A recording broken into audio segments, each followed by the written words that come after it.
Good morning. Good How morning. are you? I'm good. How are you? I'm doing well.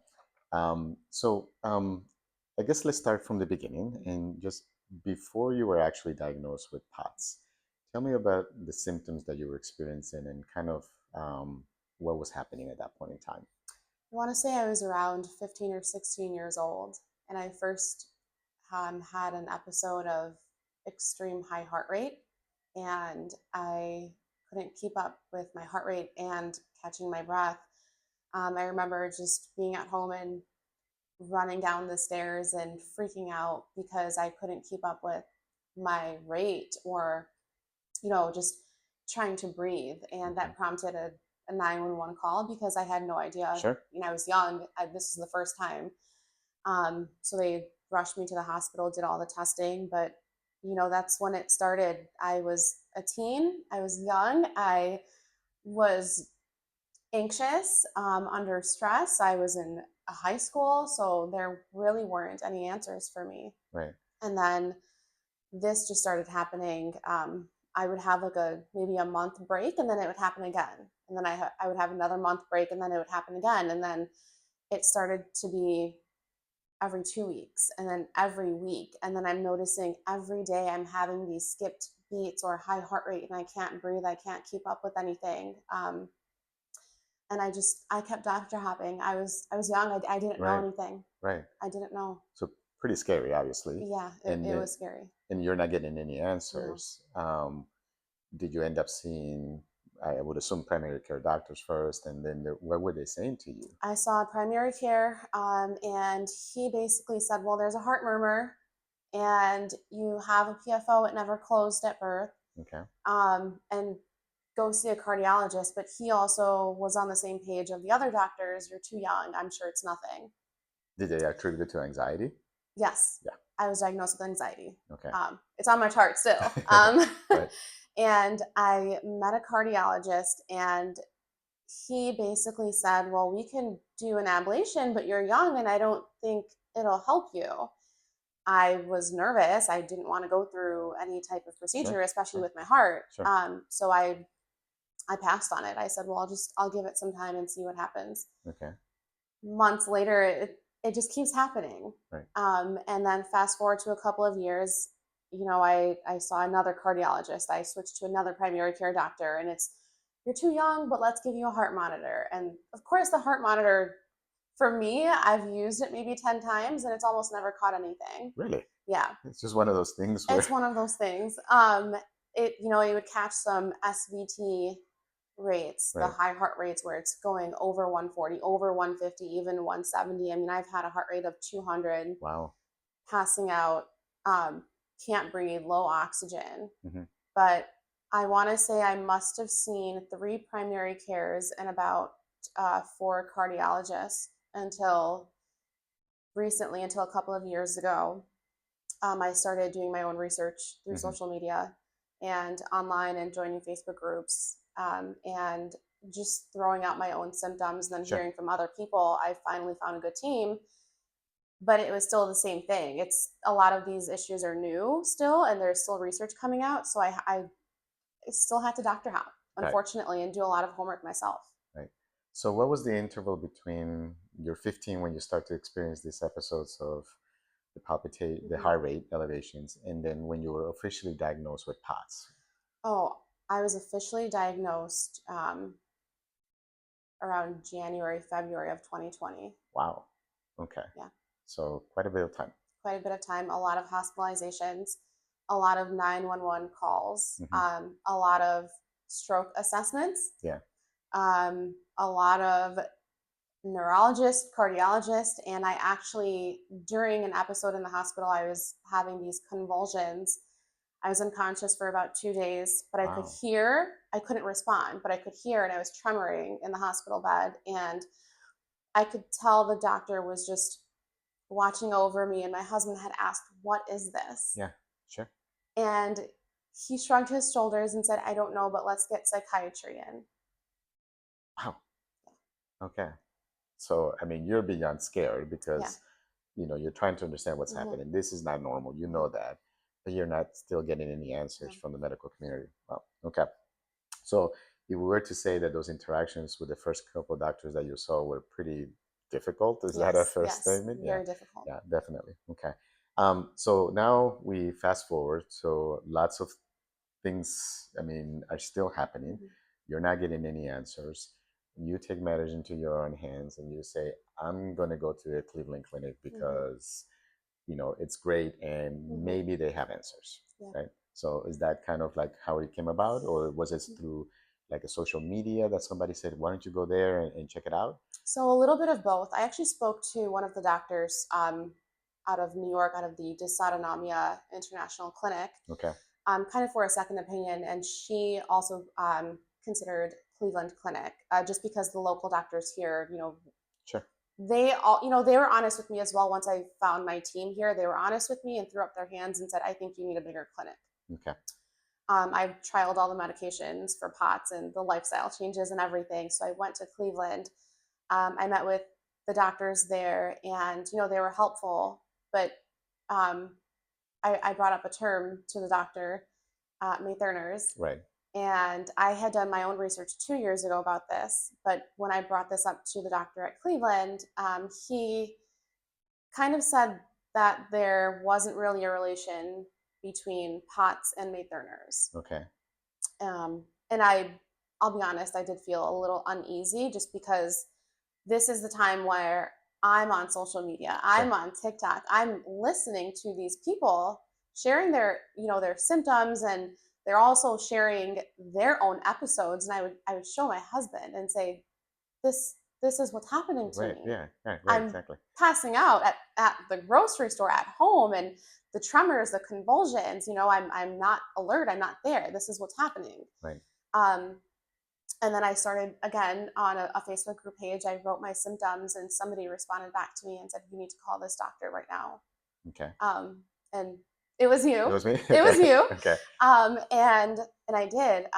The next day, I made that phone call and I spoke to a nurse just really quickly over the phone, and hmm, she said, "Let's get you in as soon as we can." okay, And it must have just been a couple of days versus waiting a year for sure, Cleveland Clinic. sure, Um, and I came in and I met with the nurse, and she asked several questions. And I'll be honest as well, I had no answers hmm, because I should have known those answers, but I didn't know because of all of the doctor hopping okay, that I did, and those doctors didn't have answers for me.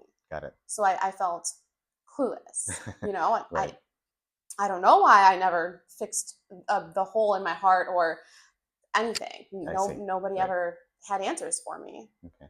And let's go back a little bit because Hmm. you did mention some terms, and for somebody who's watching this, they may Hmm. not be aware. So you mentioned that you have a PFO, Yes. which stands for patent foraminal valley, Hmm. and it's basically just a hole between the chambers of the Hmm. heart. We see that very commonly. Hmm. We do not believe that there is any association between, POTS and Hmm. that, but it is something that we typically see. Hmm. And then May Thurner, and you came about this because of social media. Hmm. So, what was your understanding of May Thurner before you came to see us? Um, Really just an issue with your blood flow in your veins. The blood is not, it's kind of working abnormally, just not reaching your heart and your brain. Hence why a lot of people have the low oxygen or blood pressure changes or heart rate Right. changes, and they're passing out and having these tremors or these convulsion episodes. Okay. Fair enough. So you meet with us, and what did you remember when you left here? Because we did do an ultrasound at that point in time, and we were specifically looking at the veins that are in the lower abdomen where May Thurner um, is usually associated with it, which we now term iliac vein Hmm. compression, but it's the same thing. So you had a conversation with us. We shared the results of the ultrasound with you, and what do you remember about that conversation? It was overwhelming. Um, I actually met you the day after I got back from Cleveland Clinic, Right. and I couldn't bring my husband with me because he had took time off for Cleveland. And I remember asking you if it was okay if I could come back and speak with you and my husband just because of the results. And Hmm. it's almost like I already had my answer. I knew what I needed to do. Um, I felt that, going through with stents would help me, but I was scared. Sure. I think I was scared because of my past. Absolutely. You know, the answers that I got from doctors before of it's just stress and anxiety and maybe it's just psychological. All of those were coming back, just kind of haunting me. But then I also felt in my heart that I think this is it. Hmm. Sure, it probably took a little over 15 years to get here, but I had a strong feeling that I need to go through with this. And just the results of my first scan, I couldn't believe, I mean, the size Right. that my veins were. I mean, I think if I'm not mistaken, one of them was at like a 1.5. And I remember saying to myself, what is worse than a 1.5? Hmm. Zero. Right. Like what would have happened to me? I mean, I used to have symptoms of heaviness and swelling, and I can't walk. I couldn't go up the stairs. I couldn't run after my kids and play with them. The chronic fatigue, I couldn't do anything. I couldn't Hmm. use my legs anymore. Um, I went to my car and I cried and I was scared. And I called my husband and I said, you need to come back with me. I, I'm terrified. Hmm. I was terrified. Right. I remember that Mm-hmm. conversation because I remember kind of you asking me questions about Cleveland Clinic because you Mm-hmm. said why didn't Cleveland Clinic Mm-hmm. address this, and my answer to you is I don't know. And you also said, can it be this simple? And I said yeah, because for us the fact that your vein is narrowed is what's interfering with the Mm-hmm. flow of blood coming back towards your heart. So the things that you had already looked at in social media, um, now we're just kind of being confirmed in a Right, sense, right? right. So but I do remember that conversation, and you did feel it did seem like this was overwhelming. Mm-hmm. So, and obviously, you came back with your husband a few days later, and we had the conversation. We went over the results. What was that car trip back home like? What were the conversations there? Because now both of you have heard this. This is the second time that you hear it. By now, you had a few days to kind of like mold this over in your brain, and now you hear it again, and now your husband is part of this. So what was that car trip like? So my husband actually, the first thing he said was, how soon can we do this? Okay. Um, and he basically said, what more can you lose Right. just from everything I've gone through? What could go wrong? What could be worse than this? And then we went back and forth, and I told him all these doctors I saw. For me personally, I feel like it's just such a common thing Yeah. to check your veins. Right. Just check the blood flow. If there's no blood flow to your brain, people are going to pass out. Right. People are going to have a problem breathing. Um, why is it so difficult to just check your blood flow? Right. And I just left Cleveland. Why couldn't they just check my veins? That's just how it was, the conversation. And we went back and forth, and I told him, I said, let me just ask a couple of people Hmm. first. Sure. I was scared. Absolutely. Yeah. And it did feel right though. If to go through with the stent placements, it felt right, but it felt so right that it also scared me. Okay. Um, and I asked a couple of people, and one of my friends actually knows of you, and her clients come to you, and she was like, "Oh my gosh, he's amazing. You need to do this." I asked my cardiologist here, and she sent me a report, and she said somebody had success with stents. Okay. I asked my allergist, and he had a phone conversation with me, and he said, "This makes complete sense. You need to do this." Okay. Now, I asked another doctor, and that doctor, was honest and said, "I haven't heard of this." Right. I asked another doctor, and the same thing. I haven't Right. heard of this, but it's worth looking into. Right. So a lot of positive feedback. Okay. It was more of me just coming to terms with, I think this is it. Sure. You need to do this. Right. And I did. Okay. So we see you, and sometime in April you have this procedure. We talked about the fact that you're compressed on both Mm-hmm. sides, and I think that we have had this conversation with some patients about the actual term May Thurner, and Mm-hmm. one of the things that we try to stay away in the world of medicine nowadays is to use eponyms for description Mm-hmm. of a syndrome. Mm-hmm. because the reality is May Thurner, when they described this, they said it was specifically applicable only to the left side. Hmm. But we know that now there's compression on both sides. So my recommendation at the time that you were compressed on both sides, I said, let's start with the right, Hmm. because from a technical standpoint, just the anatomy of the veins, this makes sense. You say it's okay, you go ahead with this. And so that experience, tell me a little bit about how you felt the day that you came into the office, because and for the people that may be listening to this, Hmm. this is something that we do in the office setting. We don't go to the hospital for Hmm. this. So I have an entire equipment that's set up Yeah, for doing yeah. this. So you came here. What was your experience like? How did you feel?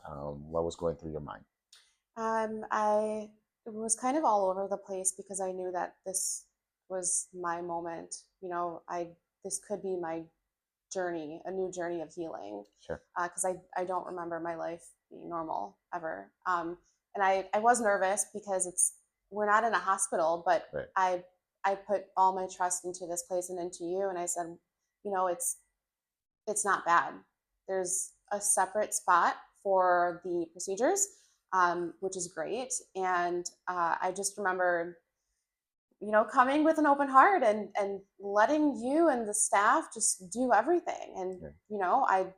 I wasn't as nervous anymore. Okay. I think because I had spoken to you and I had spoken to the nurses and I had spoken to real people online Right. that went through this and went through it here as well. So I wasn't as nervous, and it's truly not that bad. Okay.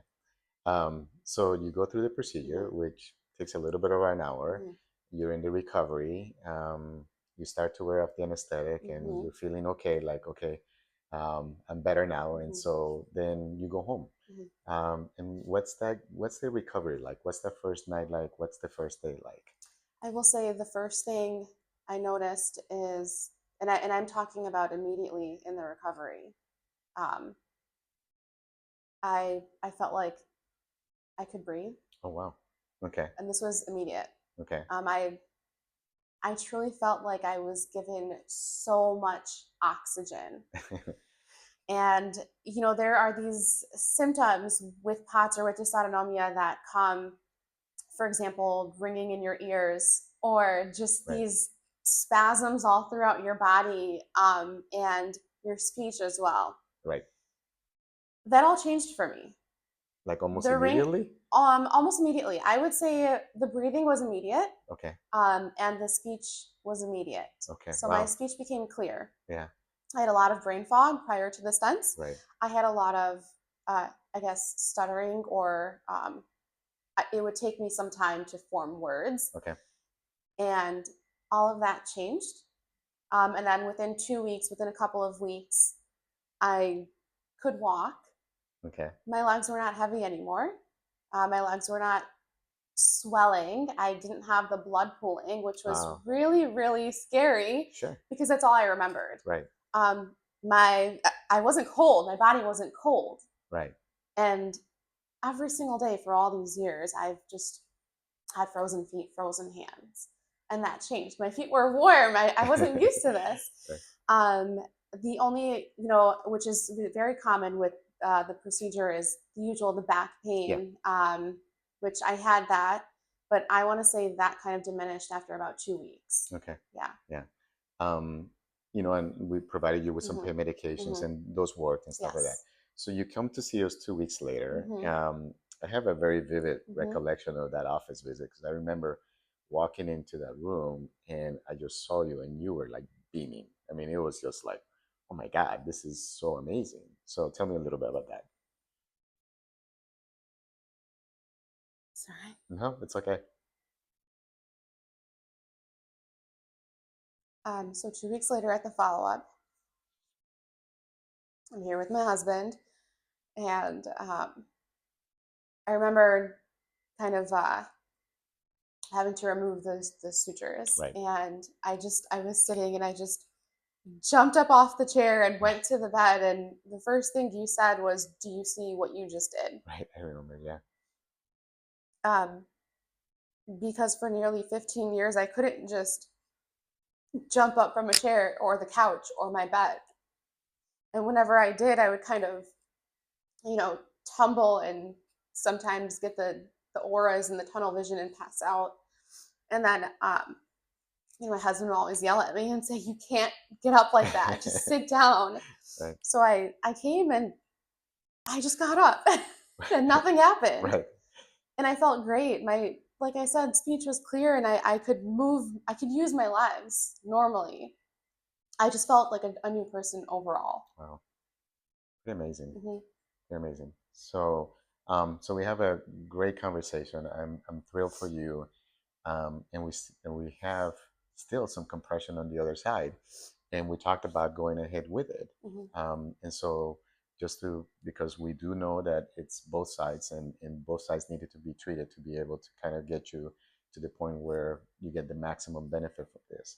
So you have the second procedure, and you come back a couple weeks later, and did you still notice some improvements? Did Hmm. you still feel like there was more that Yeah, you were getting? yeah. Wow. I like I said, I felt like my quality of life came back. I was running after my kids. Wow. Um, they're 5 and 7, Oh so my you can gosh, yeah. imagine at that age when I was going through the fainting and the convulsions, I would hide from my kids so they wouldn't see that. Wow. My husband would hide them when an ambulance came to pick me up. I couldn't run after them upstairs. I couldn't play outside with them. I missed out on a lot of events. Yeah. And and they know mommy has these stents in her, so they're helping her, and now I can run after them again. I can play with them. I can chase them up the stairs and go outside for bike rides or walks. I could never do that. Wow. I could Okay. never do that. Okay. That's fantastic. I mean, that's pretty amazing. Um, so now we're almost 6 months Mhm. after the first procedure. You came to see us, for a follow-up ultrasound, and everything continues to be just fine. No issues. I'm so thankful. Okay, I'm so glad. I'm so glad.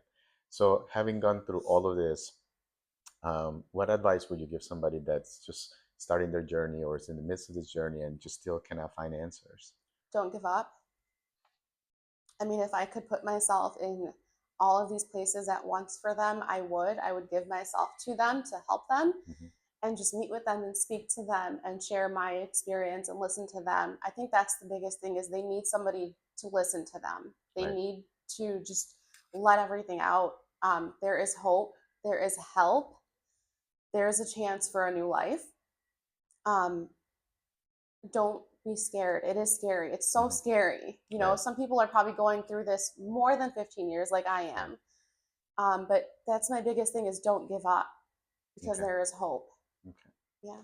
Well, I'm so glad, and I'm so thankful that you sat down with us with me and go over this because it's a very powerful story, and I'm glad to have been in a position to have helped. I'm really really happy, and I'm glad that you had the courage to go through Yeah, this. of So course. Of course. okay. Thank you. I'm thankful for you and your staff and for the one comment I saw sending me your number here. And now this was months ago. This was at the beginning of the year and Right. now everybody is sharing this information, Okay. which is great. Well, I'm glad. I'm Thank glad to you. be in a position to help. My Thank pleasure. you. Okay. Perfect. Okay. I think that's it.